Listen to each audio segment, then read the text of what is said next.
Гасоводот што ќе поминува низ Пелагониското поле сериозно ги загрижува земјоделците, бидејќи привремената експроприација ќе им донесе штети. Ем ќе изгубат добар дел од нивите, ем ќе добијат минимална надокнада со цени кои што се смешни.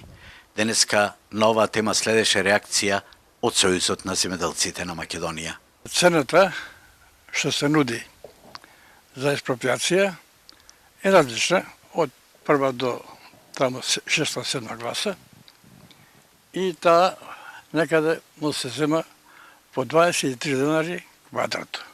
Тоа е малку смешно. По класи. Класификацијата на земјоделците на земјоделското земјиште е направена пред 40-50 години и повеќе, односно тогаш кога се орало со рало.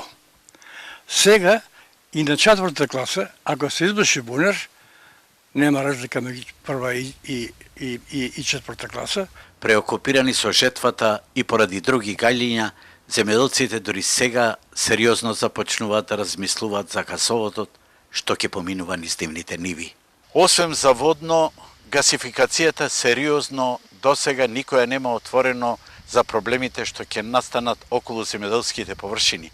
Земјоделците велат дека веќе се отварат и судски спорови, а штетите никој сериозно ги нема проценето колкави и какви ќе бидат. Привремената експроприација на земјоделците ќе им одземе по 10 метри од плодните ниви од двете страни на цевководот, а во хектари тоа се уште не е пресметано. Чудно е како сега наводно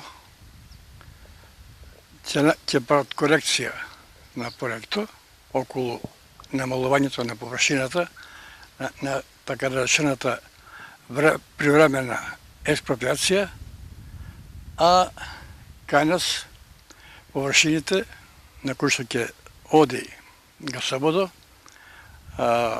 со проектот се по 20 метра. Поради овие проблеми и недоследности, од Сојузот на земјоделците порачаат дека во целост ги поддржуваат невладините организации и еколошки здруженија кои го бранат водно, но и сите останати во државата и дека допрва за своите аргументи ќе се соочат со власта.